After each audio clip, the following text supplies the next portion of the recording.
todos, o meu nome é Sofia e eu frequento a mocidade do Centro Espírita Apóstolo Mateus.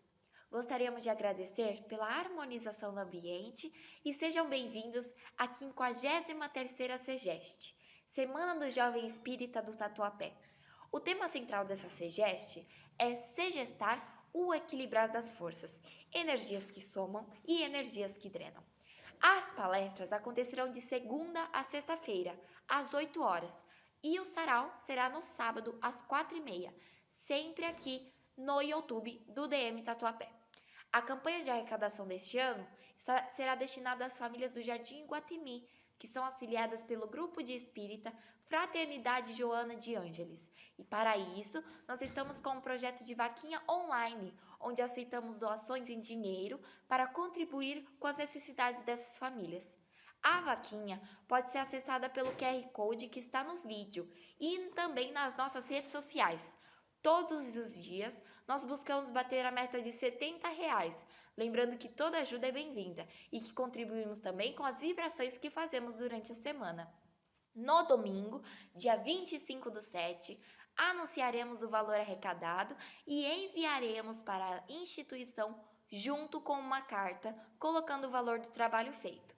Esse evento está sendo realizado com o apoio e a união dos jovens espíritas do Tatuapé, com o objetivo de divulgar a doutrina dos espíritos e auxiliar na reforma íntima, incentivando os jovens para o estudo e a continuação dos trabalhos nas casas espíritas, pois a maioria das casas da região não possuem grupos de jovens ativos, sendo que é um trabalho muito importante para o desenvolvimento dos jovens e da casa em si. É importante lembrá-los também que as reuniões da DM-USE acontecem no terceiro domingo do mês a cada bimestre e a próxima será em agosto, via Skype às 3 horas e são abertas para todos. Aqueles que querem colaborar com o trabalho voltado aos jovens podem participar independentemente da idade. Além disso, é possível acompanhar o nosso trabalho pelas redes sociais. Procure DM Tatuapé no Facebook e no Instagram. Esse ano nós estamos realizando a SEGEST virtualmente. Nossas palestras estão sendo transmitidas apenas via YouTube e contamos com a participação de todos ao longo da semana. Vale lembrar também que você pode comentar durante a palestra para interagir com os palestrantes. Agora eu irei proferir a prece.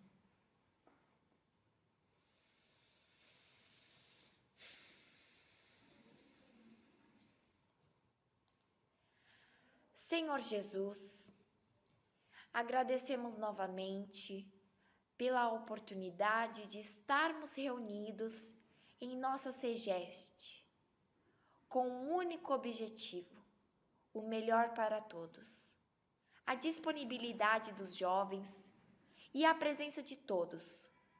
Que tenhamos uma semana de muito amor e que levemos para cada um pouquinho de solidariedade, principalmente neste momento tão delicado. Que assim seja.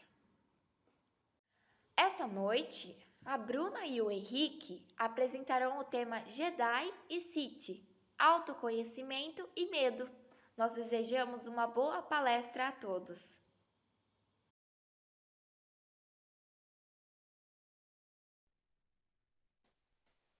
Oi, gente, tudo bem? Meu nome é Bruna. Boa noite, meu nome é Henrique. E o nosso tema de hoje é o autoconhecimento e o medo, que são os personagens Sith e Jedi do Star Wars. Então, essa é a nossa 53ª SEGEST. É um prazer estar aqui com vocês de novo. Pode passar, Fê.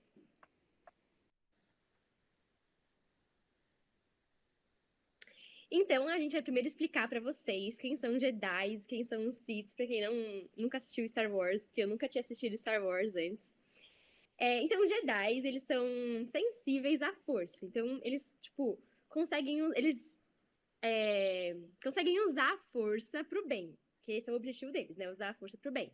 Então, é trazer paz e justiça pra República Galáctica. Já os Sith, eles usam a força pro lado do mal, assim. Então, eles lutam contra os Jedi o tempo todo. Então, aqui, o que a gente quer que vocês saibam é que a gente tem, tipo, o lado do bem e o lado do mal. Então, são os dois opostos de hoje. Aí, pode passar. Nós trouxemos aqui algumas frases para poder refletir. Amarás o teu próximo como a ti mesmo. Aquele dentre vós que estiver sem pecado, atire a primeira pedra. Como é que vedes um argueiro no olho do vosso irmão, quando não vedes uma trave no vosso olho? O que essas frases de Jesus trazem em comum, né? A gente só consegue amar o próximo quando a gente se ama. Mas por quê? Porque para a gente se amar, precisamos primeiro nos conhecer como individualidades ainda imperfeitas e aceitarmos que somos seres ainda limitados, mas que o amanhã nos aguarda com a promessa da perfeição, né, relativa através da nossa evolução. Então, quando a gente reconhece em nós a imperfeição, a gente aprende a não exigir dos outros uma pureza que nós também não temos ainda. Pode passar, Fê, por favor.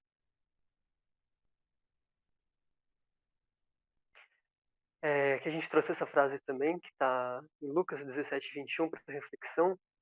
O reino de Deus é construído dentro de nós, conforme reformamos nosso interior e buscamos evoluir em cada aspecto. Jesus disse: Vós sois deuses, podeis fazer tudo o que eu faço e muito mais. Então ele deixa claramente para nós como se fosse uma promessa mesmo do nosso futuro. A gente se aproxima da pureza, da perfeição, da maior compreensão da vida, das leis universais, de acordo com a forma como a gente busca reformar cada ponto do nosso ser, que é algo que a gente vai tratar mais à frente hoje na palestra. Pode passar, Felipe.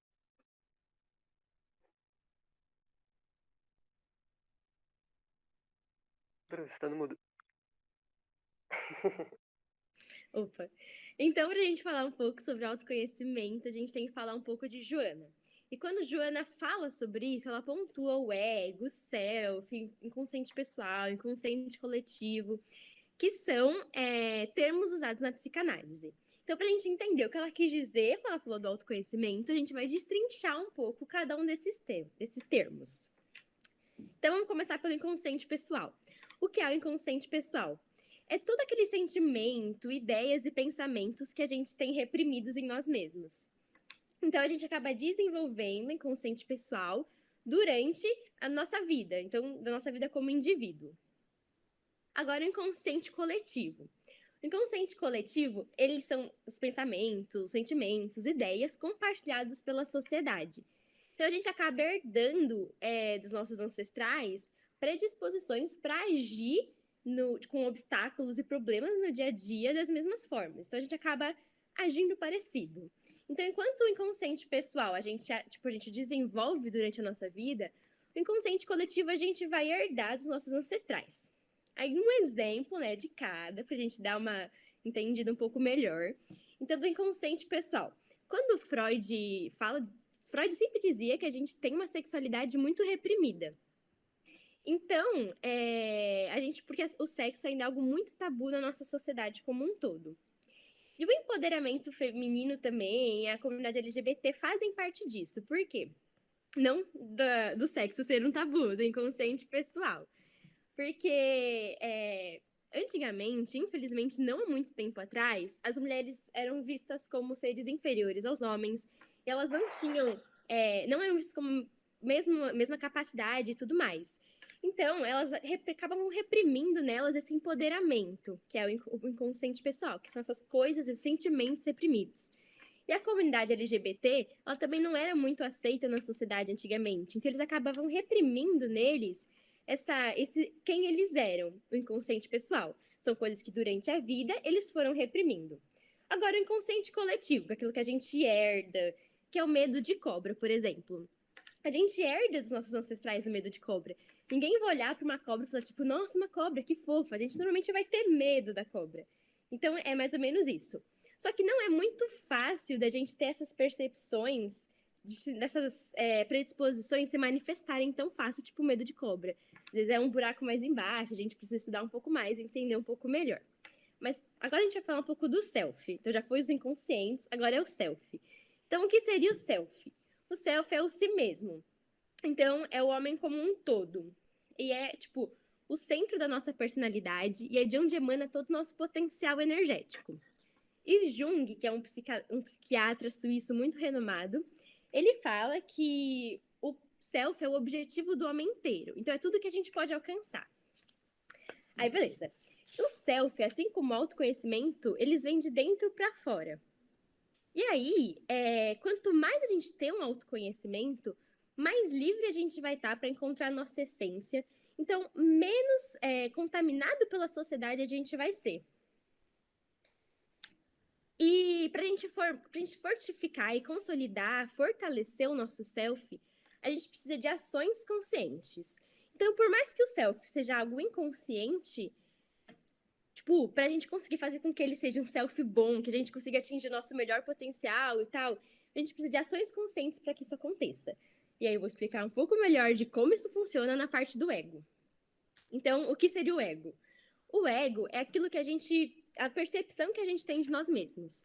Então, assim, qual é o meu ego? Eu acho que eu sou, sei lá, tímida, eu sou estudiosa, eu sou emotiva. Esse é o meu ego. Eu tenho consciência disso, porque que nem na fotinho tá mostrando ali no círculo, tipo, o ego é algo consciente, a gente sabe como a gente é. E no ego, a gente tem mecanismos de defesa. Então, que vão ser como eu vou lidar com os problemas do mundo. Então, mecanismos de defesa podem ser primitivos ou mecanismos evoluídos. Então, os primitivos, como o nome já diz, eles não são muito, sabe, bem acabados, eles são mais robustos. Então, a gente vai ter, tipo, a negação e a projeção. Então, é você saber que você tem algum problema, que, tipo assim, você é egoísta, por exemplo. Aí você pode, tipo, nossa, sou egoísta, mas é porque eu não sou egoísta, eu não acho que eu seja egoísta. Mas lá no fundo você sabe que você é egoísta, então você tá negando. E aí depois você vai projetar. Então você fala assim: eu não sou egoísta, é que. Aí vem a projeção. É que os meus pais. Aí você coloca a culpa nos seus pais. E aqui não sei o que lá. Aí você vai botando a culpa nos outros e no mundo. Então essa é a projeção. Aí beleza. E então a gente falou do ego, a gente falou que tem os mecanismos de defesa, é como a gente se vê, falamos dos primitivos. E junto com os mecanismos de defesa, a gente tem o humor primitivo, que é o sarcasmo. Então aquelas pessoas que são sarcásticas também não é algo legal. E as pessoas falam, nossa, é porque ela tem uma personalidade forte. Não, ela é mal educada e tem que mudar. Mas tudo bem. Agora vamos falar um pouco sobre os mecanismos de defesa evoluídos, que a gente tem a sublimação. O que seria a sublimação? É de algo ruim que aconteceu, você transformar em algo bom para a sociedade. E aí o humor evoluído é você aprender sempre com as coisas, aprender com o que está acontecendo de ruim e sempre olhar para o lado positivo das coisas. E outra coisa também que é importante a gente saber é que, assim, se você sabe que você é egoísta, e você tem consciência disso porque tá no seu ego, você tem duas opções. Você pode negar e projetar, ou você pode, a partir de escolhas e ações conscientes, diminuir esse seu lado egoísta, trabalhar esse seu lado egoísta. E aí, fazendo isso, você vai estar fortalecendo o seu self. Por isso que a gente falou, o self está no inconsciente, mas a partir de ações conscientes, a gente fortalece ele. Mas, enfim, entendido isso, temos que lembrar que o humor evoluído, que é o lado positivo e tudo mais, é muito diferente de positividade tóxica. E o Henrique vai falar o que é a positividade tóxica. Então pode passar, Fê. Obrigado, Fê. A gente tem uma imagem, né? Mas vamos refletir um pouco sobre o que é a positividade tóxica. Ela acaba sendo passiva, ilusória.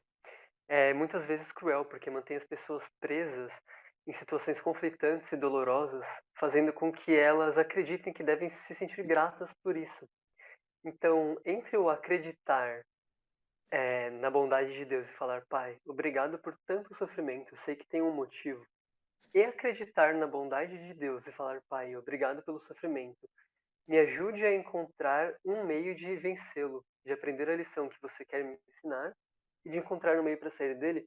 Existe uma distância muito grande entre essas duas atitudes. Então, a gente deve começar a enxergar que uma coisa é a positividade, né, de buscarmos olhar sempre com bons olhos, de procurar o melhor, porque quando a gente se encontra em uma situação ruim e busca o melhor dela, no meio de uma situação negativa, a gente está se induzindo a buscar a melhora da situação negativa.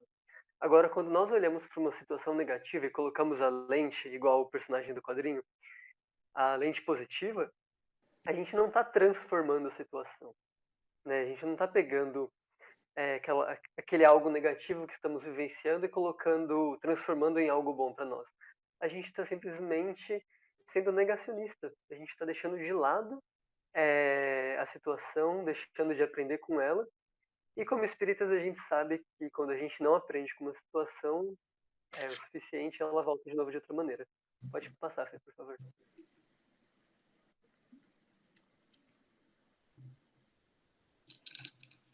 Pode passar, Fê. Tá, e agora a gente vai falar um pouco sobre self e sobre ego. Quando a gente fala self e sobre ego, a gente não tá falando que, nossa, o ego é péssimo, o ego não deve existir, vamos matar o ego e exaltar o self. Não é isso, até porque se o ego é tipo a percepção que a gente tem de nós mesmos, como nós somos, então a gente não é horrível, então a gente tem nossas qualidades boas. Mas quando a gente fala do self e sobre ego, é que assim, o self é tipo a nossa personalidade como um todo, é de onde emana todo nosso potencial energético. Então, se a gente pensar no self como se ele fosse tipo uma sementinha para perfeição, para nós sermos perfeitos, e que a gente precisa cuidar dessa semente para ela florescer, virar uma árvore, frutos e tudo mais. Então, quando a gente, tipo, precisa virar frutos e tudo mais. Então, beleza. Como que quando a gente tem um ego, tipo, um ego frágil, um ego doente, a gente vai ter mecanismos de defesa primitivos. Tendo mecanismos de defesa primitivos, a gente vai ter um self frágil. E quando a gente tem um ego saudável, a gente vai ter mecanismos de defesa evoluídos, então a gente vai ter um self saudável. E aí, voltando para nossa sementinha do self, pra gente fazer ela florir e tudo mais, a gente sabe que, tipo, a cada encarnação que a gente passa, o nosso propósito é evoluir e nos tornarmos cada vez melhores. Então, conforme a gente vai evoluindo, a gente vai aperfeiçoando o nosso self. Porque a gente vai chegando mais perto da nossa perfeição, mais perto de todo o nosso potencial. Então, a cada reencarnação, a gente cria uma personalidade mais aprimorada. A gente cria um self mais aprimorado. E é isso. Então, tipo, self sobre ego é tipo, desenvolva o seu self para você chegar na sua perfeição do self. Para você, e mais com isso, você precisa da ajuda do ego. Então é o que a Joana fala, que o ego humano deve ceder o seu lugar ao eu cósmico, que é uma fonte inesgotável de amor e paz. Aí pode passar.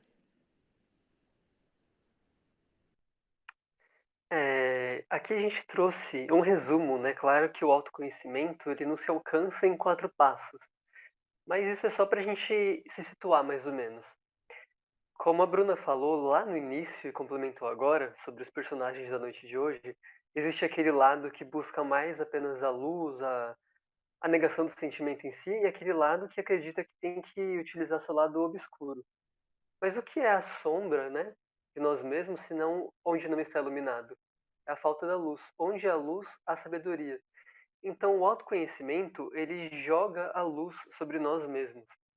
Então, isso nos mostra que tanto os dois lados dos personagens que nós trazemos hoje são lados que, na verdade, deveriam se complementar para eles alcançarem a força de um modo maior, né? Quando a gente busca o autoconhecimento, a gente vai além da psicofilosofia ocidental, porque ela não consegue adentrar no campo das vidas anteriores.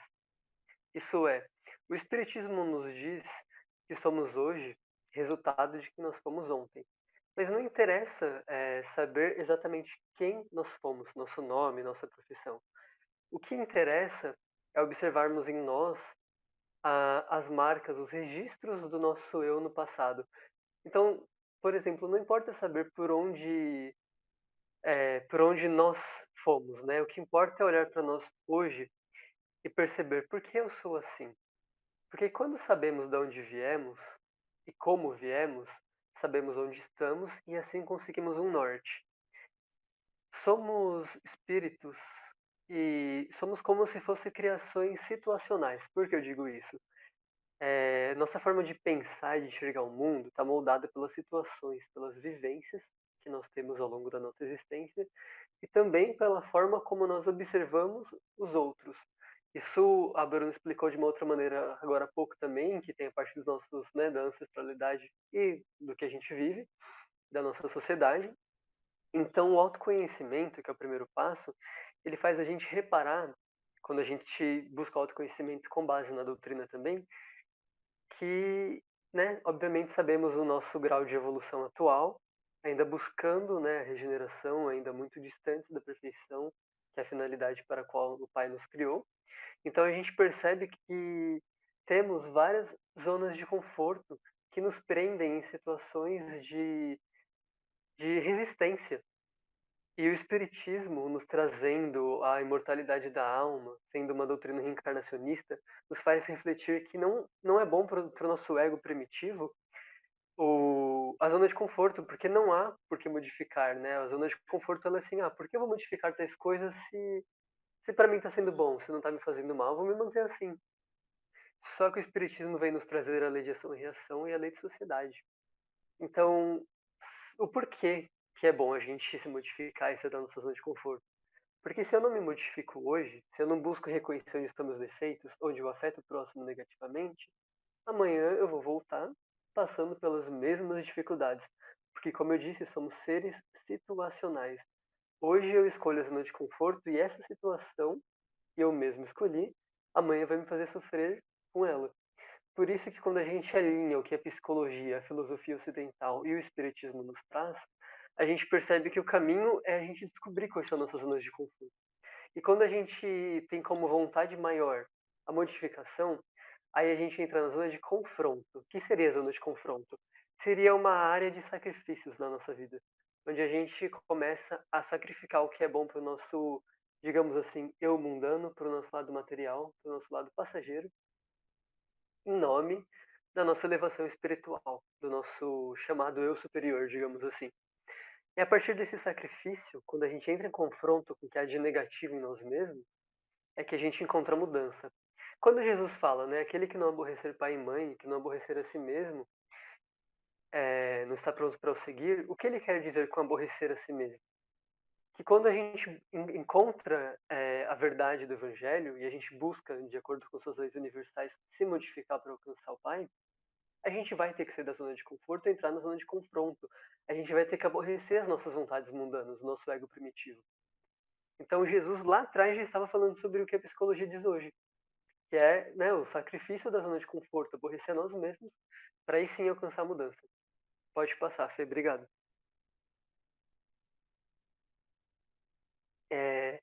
Mas sobre essa zona de conforto, ela tem algumas âncoras, né, que acabam nos prendendo, algumas coisas que para nós é mais produtivo nos prender. Por que a gente vai focar na zona de conforto? Porque descobrindo quais são, é contra elas que nós lutamos. Esse é o aborrecer a si mesmo que Jesus disse. Pode passar, Fê, por favor.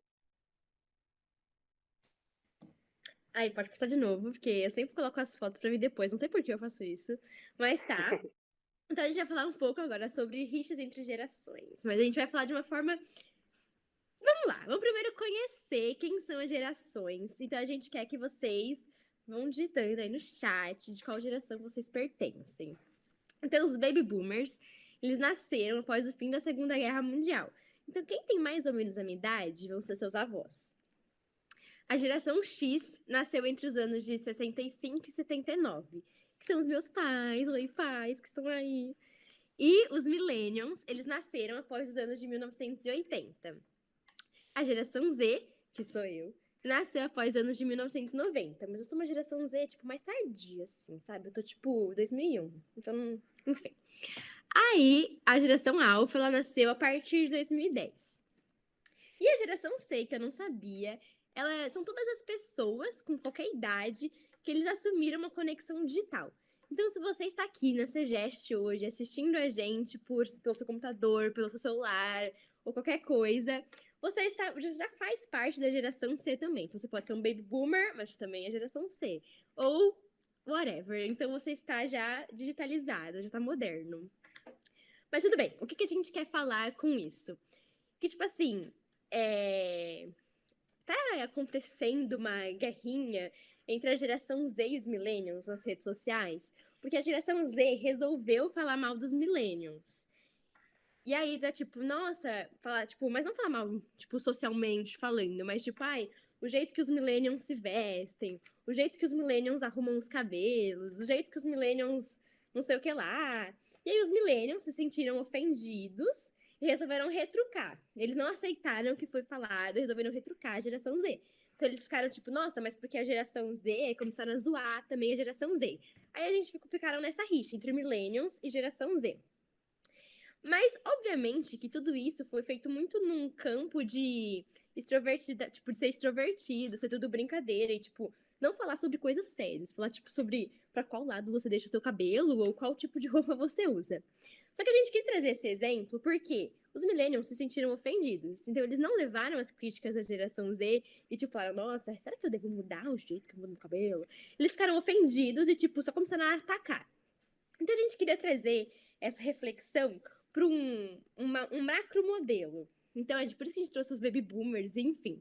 Porque eu acho que é muito comum, desde que o mundo é mundo, a gente olhar para gerações passadas e pensar, tipo, mano, como eles pensavam isso? Tipo, como eles faziam isso? Como isso acontecia? E aí, um dia, nós vamos ser a geração que vai ser julgada. Vamos supor, eu como geração Z, olho pros baby boomers e às vezes falo, tipo, gente, como vocês pensavam tal coisa? E obviamente que tem, tipo, velhinhos super pra frente, assim, super pra frentex, que, tipo, eles ouvem o que a gente tem pra falar, as novas, tipo, evoluções sociais, as novas mudanças, né, sociais que a sociedade está apresentando. Tipo, empoderamento feminino, a comunidade LGBT ganhando força, essas coisas super legais. E falam, tipo, mano, realmente vocês têm um ponto, a gente não pensou por esse lado. E eles mudam a opinião e seguem com a gente. Mas também tem os velhinhos que ficam, tipo, não, porque no meu tempo não era assim, biriri, biriri, bororó, e, tipo, fecha. E aí, quando nós formos a geração que vai ser atacada, né? Que vão falar, tipo, nossa, como vocês pensavam isso? Será que a gente vai ser os velhinhos que vai ouvir, vai falar, nossa, realmente, você tem um ponto, posso mudar esse meu jeito de pensar? Ou a gente vai falar, tipo, nossa, não, porque é assim, assim, assado. Porque se você parar pra pensar, esse negócio de, tipo, não parar pra refletir sobre as críticas construtivas que as outras pessoas te dão, é uma forma de âncora. Quando o Henrique falou de âncora da zona de conforto, isso é uma âncora da zona de conforto. Você não ouvir o que as outras pessoas têm pra dizer que poderia melhorar a sua vida e te fazer crescer. Então, por isso que a gente trouxe todo esse contexto de geração Z e millennials pra falar um pouco sobre essas âncoras da zona de conforto. Aí pode passar, Fê. Por favor. Olhando aqui os comentários do YouTube, deu pra ver que a gente conseguiu chegar no resultado que a gente queria. Algumas pessoas comentando realmente, sou geração X, sou cringe, café coisa de cringe, Harry Potter. O que a gente queria trazer com isso era esse tipo de reação para podermos refletir no seguinte: será que nós acabamos, quando ouvimos não só sobre nossa geração, mas qualquer coisa que tenha a ver com nós mesmos, né? Ouvimos comentários de outras pessoas, às vezes a mãe fala uma coisa, o chefe fala a mesma coisa, o amigo fala outra coisa igual, e a gente fica sempre no estado de negação, sempre sentindo que foi tocado na ferida, como se a gente buscasse um modo de se autodefender daquilo. O que seria isso? Seria uma âncora, porque em vez da gente falar, não, deixa eu ver se realmente faz sentido, talvez seria melhor dessa forma. Será que eu ajo assim mesmo? Mas aí a gente se mantém fechado para a visão dos outros sobre aquilo, sobre nós. Porque nós temos a nossa própria visão ali sobre aquilo. A gente se ancorou naquele estado e parou ali.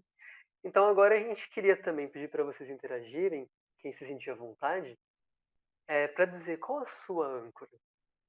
Né? Quem se sentir à vontade de compartilhar, traga para nós qual é a sua. O que, que vocês acham, assim, fazer uma autoanálise, uma reflexão agora? O que, que você normalmente ouve muito ou não consegue admitir para você mesmo que aquilo é algo que talvez seja real, que talvez você precisa rever ou você se enxergue de uma maneira que não é aquela que realmente os outros veem? Pode passar, Fê, por favor. Gente, peraí. Só lembrando que a gente não tá aqui falando, tipo, nossa, porque a geração Z é muito mais evoluída que os baby boomers. Não, a gente não tá falando isso. Até que a gente sabe que graus de evolução não acompanham a nossa idade na Terra, né? Então, tipo assim, não é porque, sei lá, eu sou mais nova que as pessoas que nasceram, sou mais velha que as pessoas que nasceram em 2010, que eu sou mais evoluída. Não tem nada a ver com isso. Então, a gente não quer falar que, tipo, uma geração é mais evoluída que a outra. Não, a gente só tá falando que gerações diferentes levantam pontos sociais diferentes. Só isso. Nada de alguém é mais evoluído que outro. Agora pode passar, Fê. Tá, pode passar de novo, porque de novo eu coloco pra aparecer depois. Gente, alguém tira esse recurso da minha mão. Mas tudo bem. Aqui a gente trouxe pra vocês 3 pessoas que tiveram sucesso em tempos completamente diferentes na vida. E aí a gente quer que eu falar sobre isso, sabe? Que a gente é cobrado pela sociedade pra, tipo,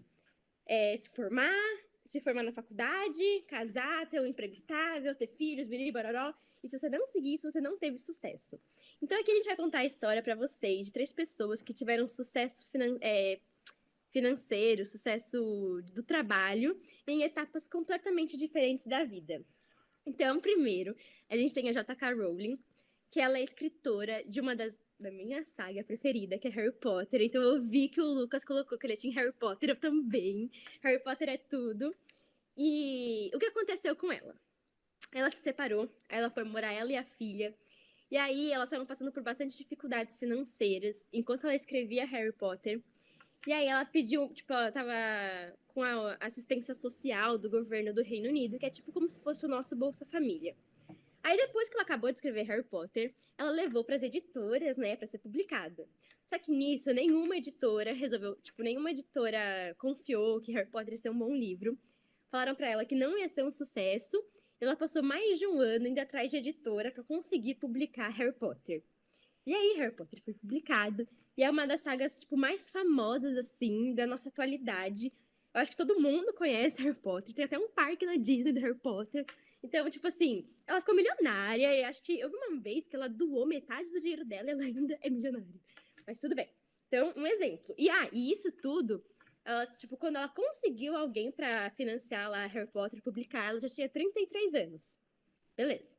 Agora a gente vai falar Coronel Sanders, né? Do Coronel Sanders, do KFC. O que aconteceu? Ele era advogado, aí ele era casado também, tal, tudo bonitinho. Só que aí ele foi demitido, ele se separou, ele parou de exercer a profissão de advogado, ele entrou à falência, muita coisa deu errado. Aí quando ele fez 40 anos, quando a gente começa a querer pegar um pouco mais leve na carreira, ele resolveu abrir o KFC, que é um restaurante de frango frito. Enfim, aí resolveu abrir o KFC. Com 65 anos de idade, que o KFC, tipo, tava no seu pico. Então, quando ele fez 65, 25 anos depois. Então, você não vai abrir um negócio hoje, amanhã você vai estar rico milionário. E aí, 25, ou sim, né? Cada um tem seu tempo. 25 anos depois, o KFC, tipo, cresceu, assim, ele vendeu o KFC, ficou milionário, ele criou outro restaurante com 70 anos. E, tipo, idades que as pessoas normalmente estão aposentadas, sabe? Tipo, não abrindo restaurantes. Então, assim, pra ele, era o tempo dele, era abrir com 40 anos, ficar rico com 65. E agora, a gente vai pra Oprah. Pra quem não conhece, a Oprah, ela foi eleita uma das mulheres mais influentes pelo New York Times, que é um jornal muito, tipo, renomado, assim, nos Estados Unidos. Ela é, tipo, super rica, ela chegou no topo da carreira dela como apresentadora de televisão.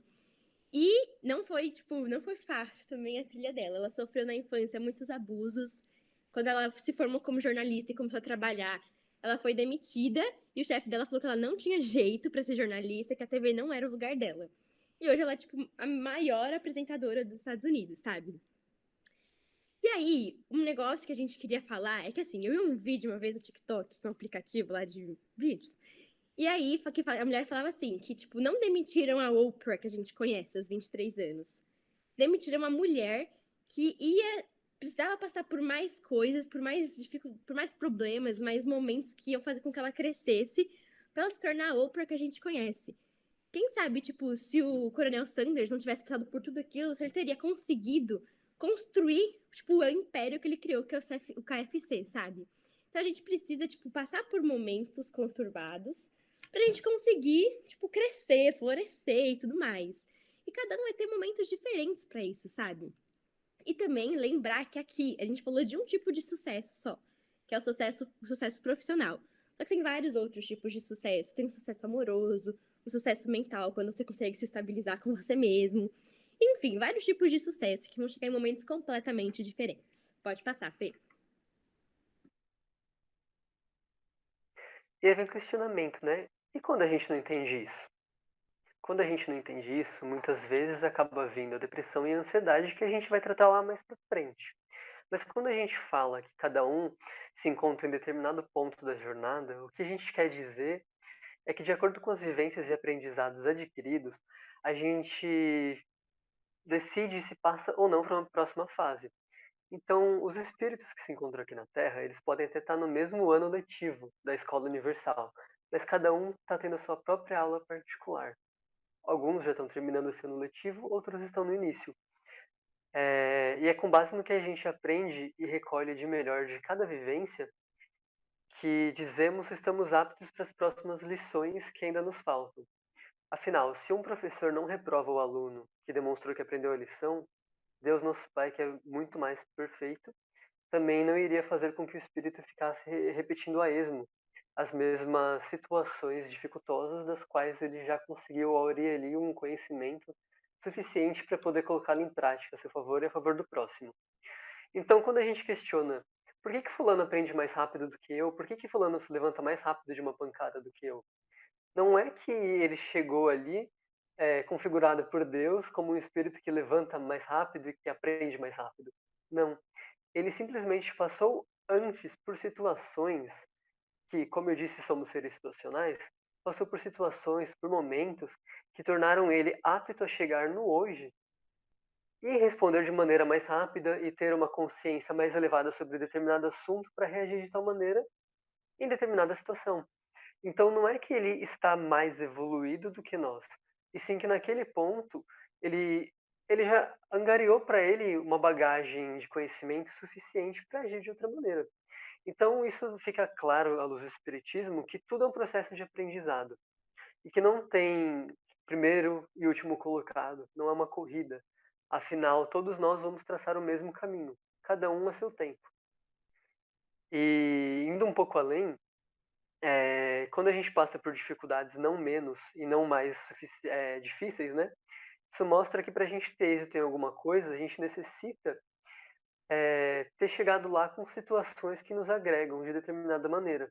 Por exemplo, se hoje eu passar por um luto, eu vou reagir da mesma maneira que todo mundo que está nos assistindo? Não.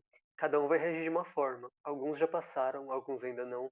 Alguns vêm já com uma sensação de que não está tudo bem, mas já de uma conformidade maior com a lei universal da reencarnação. Sabe que seu parente está agora simplesmente invisível ao seu olho físico, mas que durante o sono eles podem se encontrar, se assim for da vontade e do merecimento. Enquanto outras pessoas já passaram por 5, 6 lutos, são espíritas desde que nasceram, mas ainda não conseguem aceitar, né? A gente vê isso muito em centro espírita, no trabalho de orientação fraterna. As pessoas chegam por ter uma perda e elas não conseguem aceitar. Algumas até aceitam que a outra está num lugar melhor. E vemos, às vezes, companheiro de trabalho no centro que está há décadas ali e não consegue aceitar a perda. Por quê?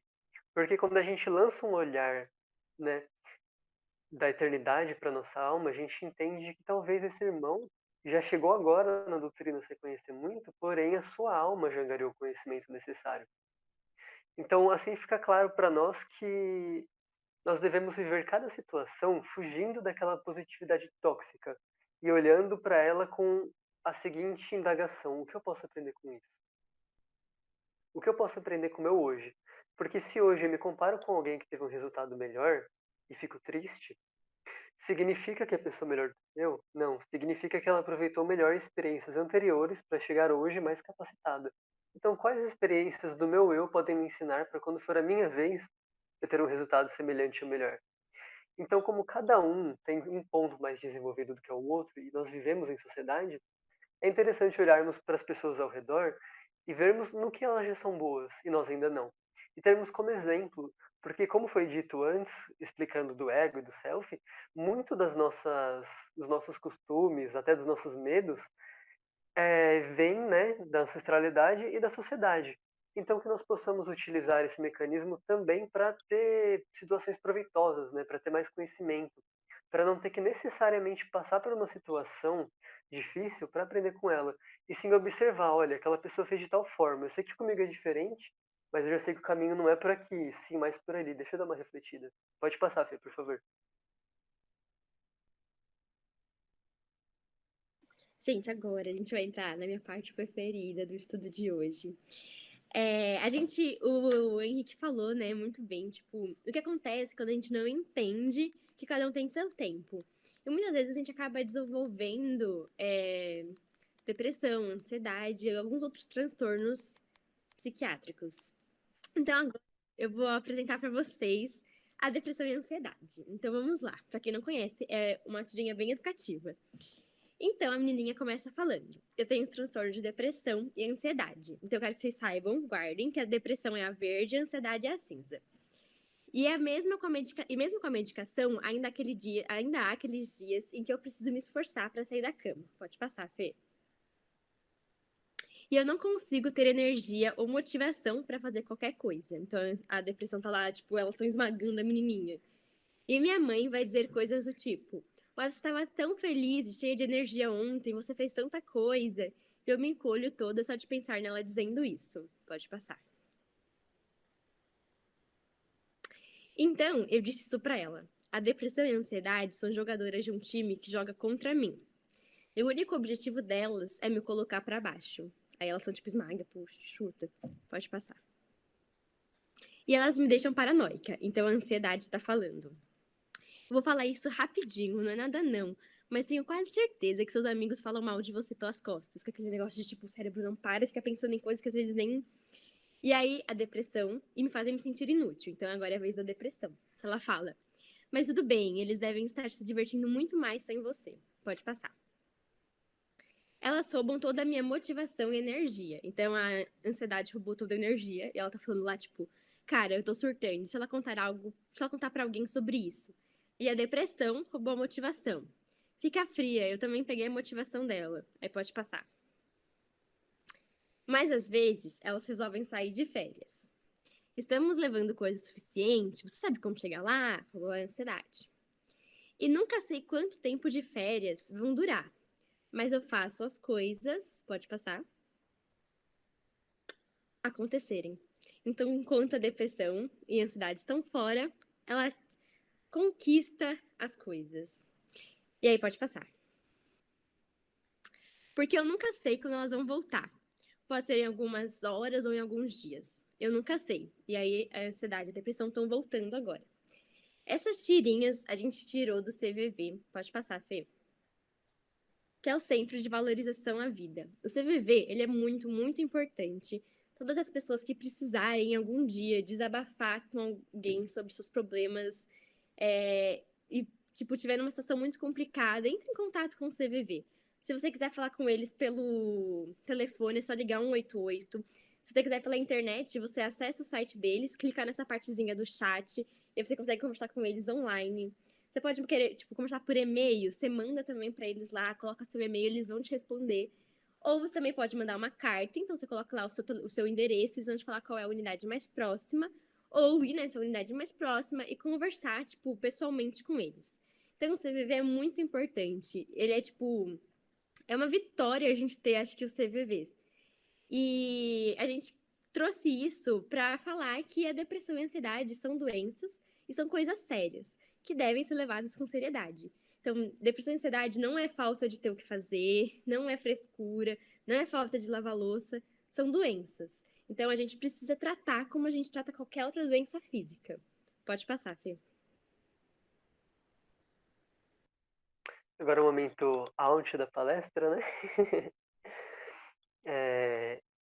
Como a Bruna falou e mostrou na historinha, a personagem ela decide fazer as coisas acontecerem quando ela se vê livre da depressão e da ansiedade naquele momento. Isso é, ela buscou autoconhecimento e ela está no seu processo ali de confronto. Né? Ela não está mais na zona de conforto. Tudo bem, vou ficar assim. Ela está na zona de confronto. Quando ela vê que tem a capacidade de realizar alguma modificação, ela vai atrás dessa realização. E a ansiedade, ela é o excesso de informações também, né, que nos impede de se aprofundar nas coisas. E aí a gente acaba fazendo as coisas de maneira mais superficial, tendo resultados mais rasos. Por exemplo, o tanto de informações que nos chega através da internet, dos meios de comunicação e até do trabalho em si, é um tanto de informação superior ao quanto a nossa cabeça consegue processar naquele momento. Então, digamos que a nossa cabeça consegue processar até 50 informações por hora, e estou chegando a 230. Passou ali do limite de velocidade. Então, o que que nosso cérebro faz? Em vez dele pegar uma informação, reter, se aprofundar e ter um resultado melhor, ele vai passando assim, rapidamente. buscando um resultado mais simples, porque é o que a sociedade cobra naquele momento. Isso não só em relação a trabalho, mas como a estudos, como a socialização, que muitas pessoas que sofrem de ansiedade e depressão, elas não conseguem se manter no meio social por muito tempo ou estarem sempre em contato pelas redes sociais, porque para elas aquilo acaba sendo mais do que a cabeça aguenta. Isso tem uma explicação científica. O cérebro ele superaqueceu naquele momento, teoricamente falando.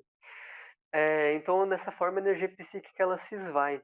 E aí vem a depreciação do seu hoje, que é quando a gente olha para o futuro, dando mais importância a ele do que ao nosso hoje. Todos nós fazemos isso, nem que seja um pouco.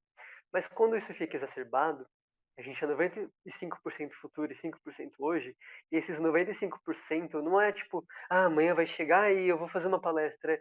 Meu Deus, será que amanhã minha bateria vai acabar no meio da palestra? A gente começa só a jogar o negativismo em cima, que é o contrário da positividade tóxica, vem algo mais tóxico ainda, que é essa negatividade. Então, além da gente tirar, né, depreciar o nosso hoje, a gente torna o futuro mais importante. Então, a gente torna uma coisa que ainda não é real, imprevisível, mas importante já dá como certo o fracasso, né, um resultado negativo.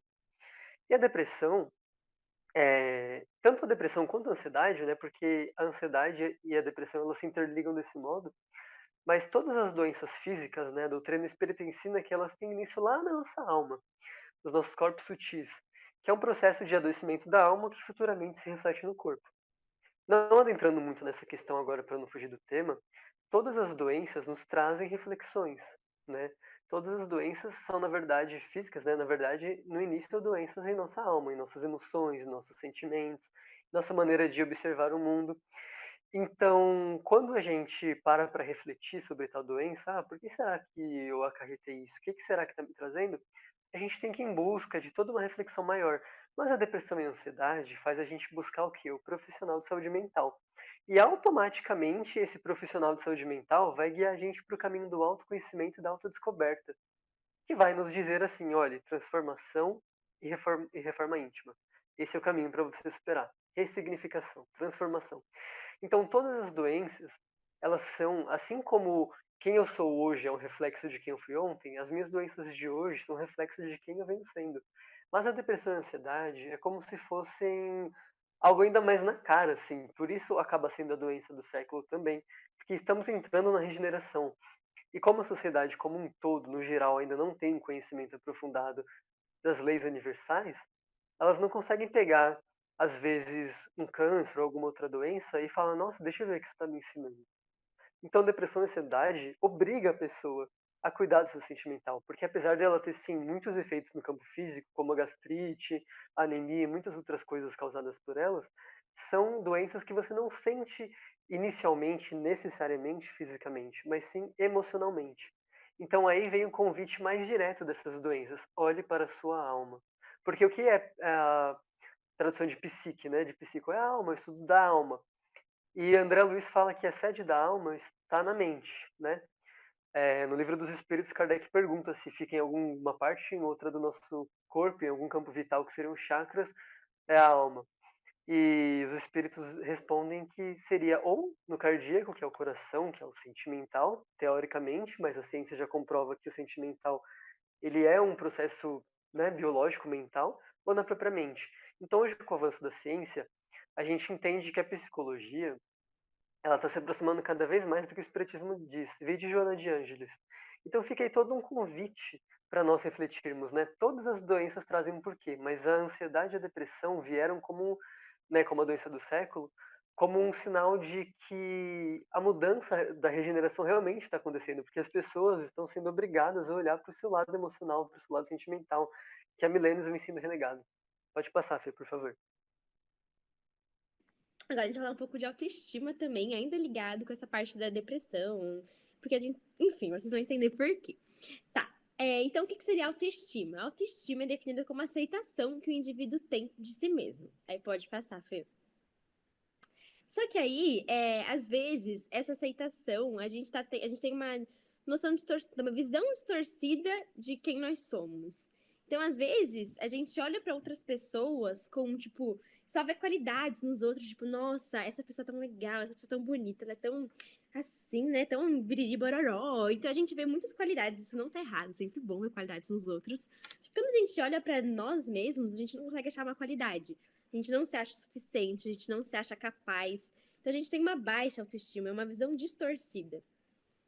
E aí, então, como são essas pessoas com uma baixa autoestima? Elas vão ser mais inseguras, elas vão ser mais tímidas, mais ansiosas, elas vão ter uma dificuldade nos seus relacionamentos. E aí, falando sobre a doutrina também, a gente sabe que tipo, a gente tem as reencarnações, é uma dos pilares, assim, né? Reencarnar, biriri, bororó. Você reencarna e traz bagagens de vidas passadas.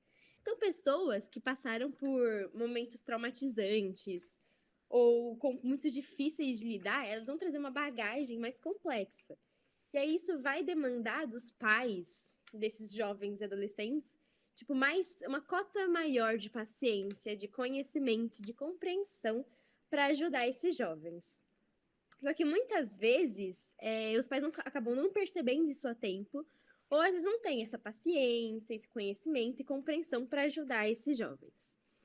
Mas a gente falou, então, de uma forma de baixa autoestima que pode vir de uma bagagem nossa.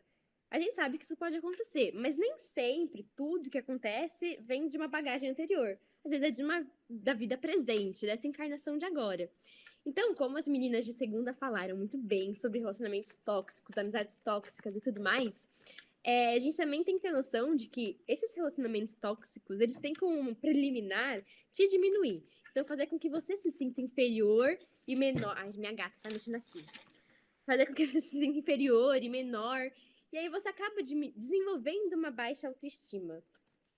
Então, a gente pode ter a baixa autoestima que vem das bagagens de vidas anteriores, ou que a gente acabou desenvolvendo nessa vida presente. Só que a gente não quer, tipo, nossa, saber agora se veio de bagagem, se veio de vida presente. A gente tem que ter noção de que eu tenho baixa autoestima, eu preciso melhorar isso. Vou fazer terapia, vou me conhecer, vou tentar mudar isso.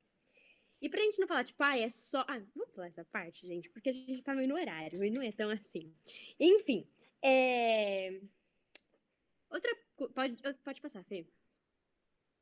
Aí eu queria que vocês dessem uma vista nesses sinais de baixa autoestima e ver se vocês, tipo, conseguem perceber melhor nas pessoas ao nosso redor e para poder ajudar elas. Eu queria focar bastante na parte do tópico 5, que é se criticar o tempo todo. E quando a gente fala isso, não é a crítica autoconstrutiva, né? Olhar para você e criticar e falar, nossa, assim, assim, assado. É a crítica depreciativa. É você nunca achar que você faz nada bem, você é horrível, tudo. Enfim. E aí, a gente tem que ter noção que a depressão, a ansiedade, a baixa autoestima são doenças, a depressão e a ansiedade são doenças, a gente precisa tratar. Então, quando a gente trata doenças físicas, é muito importante. A gente investe tempo, a gente investe dinheiro, a gente investe um monte de coisa. Isso é muito importante, porque, tipo, o nosso corpo é o nosso instrumento para essa encarnação. Só que muita gente ainda tem esse tabu com a terapia, com psicólogos. Mas, gente, tipo, se a gente investe em algo que vai acompanhar a gente numa encarnação, a gente tem que investir mais ainda em algo que vai, tipo, acompanhar a gente pro resto das nossas encarnações, entendeu?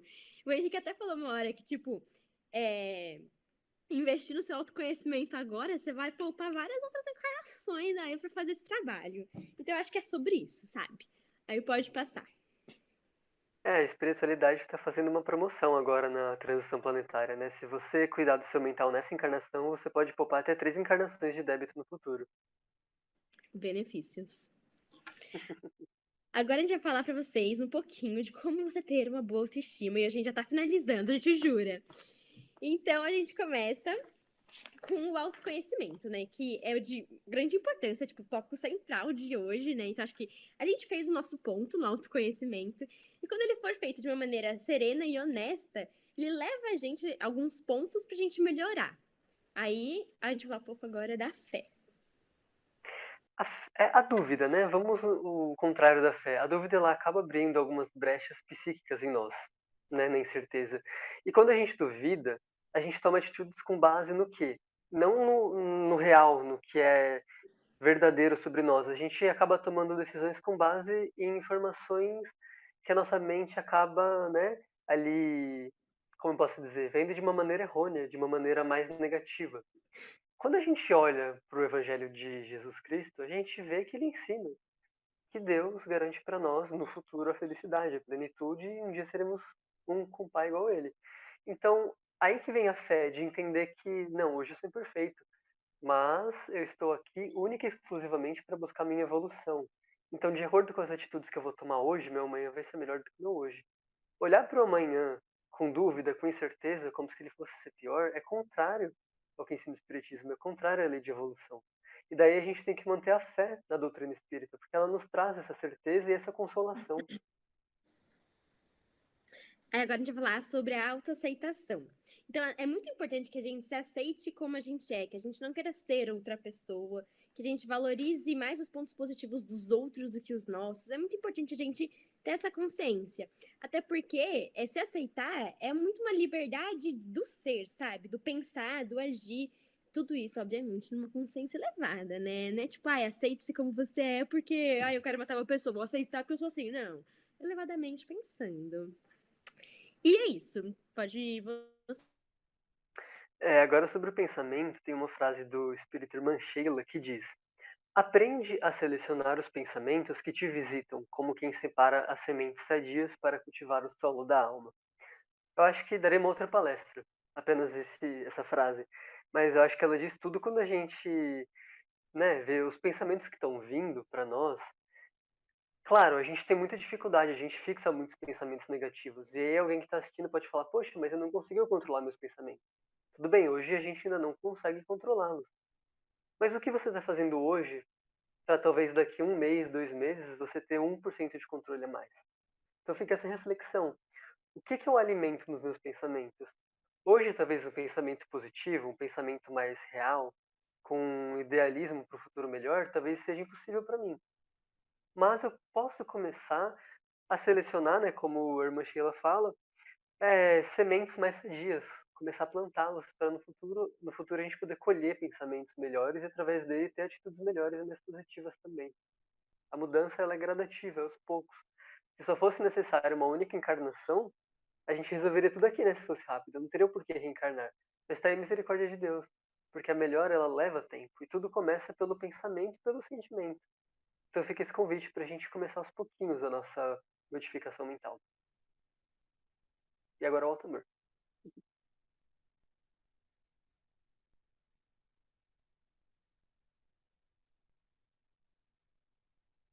Acho que tá no mudo, Bruno.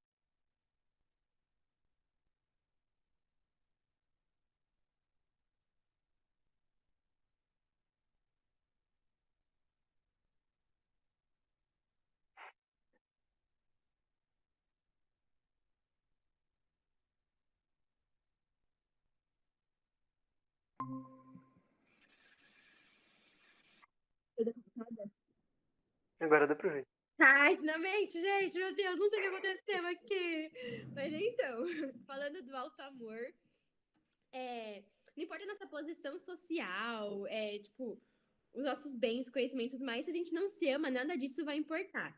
E outra coisa importante também é que, assim, quando a gente não se ama, como que a gente vai ter um patamar pra saber o que a gente merece em relação ao amor, sabe? Se a gente não se valoriza, se a gente não se respeita, quem vai fazer isso por nós? Então é muito importante que nós façamos isso pela gente, para que os outros façam também. Então, agora falando de perseverança. Por que a perseverança é importante? Como a gente falou agora há pouco, se desse para resolver tudo em uma só vida, não existiria reencarnação. Né? Estamos aí há milênios evoluindo. Temos o caso de Emmanuel, que ele nos traz, né? Ele fala para Chico que ele já está há 18 séculos estudando o Evangelho, e mesmo assim, quando ele se reúne com mentores mais elevados, ele se sente um crocodilo. Ou seja, evoluir leva tempo. O caminho da autoestima leva tempo. Então, é aquela coisa, né? Para tudo na vida. É um lema que eu levo. Não é esforço o dia inteiro, é esforço todo dia. Então não é aquilo de você estar sempre ali, sabe? É aquilo de aos pouquinhos. cada vez mais você persevera, vou querer desistir, tentei ontem, tentei hoje, não deu. A psicologia diz que a gente leva de 21 a 80 dias, se eu não me engano, 89 dias, para formar um hábito, fazendo ele diariamente até virar um hábito mesmo, uma coisa natural. E a Joana de Ângeles nos diz que a prática, ela antecede a espontaneidade. O que isso é? Se eu não praticar sempre a mudança, a reforma íntima, eu nunca vou ter isso como algo espontâneo dentro de mim. Então, a perseverança, a paciência, sabendo que tudo é gradativo, dando tempo ao tempo. Aqui, essa vida é uma escola. A gente não vai encerrar essa encarnação já tendo alcançado a perfeição. A gente vai encerrar essa encarnação um ou dois degraus acima. E a ansiedade que a gente tem de não entender isso é o que faz a gente parar de perseverar. E agora sobre os bons hábitos, só pra gente terminar, finalizar. É importante que a gente cultive bons hábitos, tanto mentais quanto físicos. Então é sempre legal a gente fazer uma meditação, ler o evangelho, fazer uma prece profunda e prosseguir com otimismo na nossa vida. Aí pode passar, Fê. O nosso último pode passar, Fê. Ai, que lágrimas. Então é isso, gente. Obrigada a todo mundo que esteve aqui, assistiu a gente. Desculpa que a gente passou um pouquinho do horário, mas é isso. Gente, muito obrigado. Foi ótimo ter participado. E eu espero que vocês possam reassistir não só as nossas, mas todas as palestras da semana. E ter sempre uma reflexão, né? Eu acho que o que a gente aprende não é o que a gente ouve na palestra, mas é o que a gente modifica com base no que a gente ouve na palestra. Então fica esse convite para ao longo da semana a gente ir refletindo, né? O que eu aprendi de novo, o que eu modifiquei. Então muito obrigado pela oportunidade e pela paciência de vocês com a gente.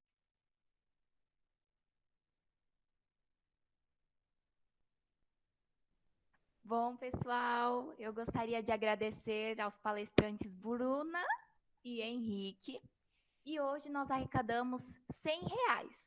Muito obrigada a todos que contribuíram e a nossa campanha continua ao longo da semana. Amanhã, a CEGEST continua com o tema Yoda e Darth Vader, Paciência e Raiva, às 8 horas, aqui pelo canal do YouTube do DM. Nos acompanharam hoje as seguintes casas: Associação Espírita Henrique de Castro e Mocidade, Associação Espírita Paulo Estevão, Grupo Espírita Fraternidade Joana de Ângeles, Jesus Redivivo e Mocidade, Fraternidade Irmã Maria, Fraternidade Irmã Dolores, Centro Espírita Estrela da Paz, USE Tatuapé, Departamento de Infância e Mocidade e Apóstolo Mateus. Não se esqueçam de avaliar a nossa CEGEST, o link está aqui na descrição do vídeo e nas redes sociais. Agora eu irei proferir a prece.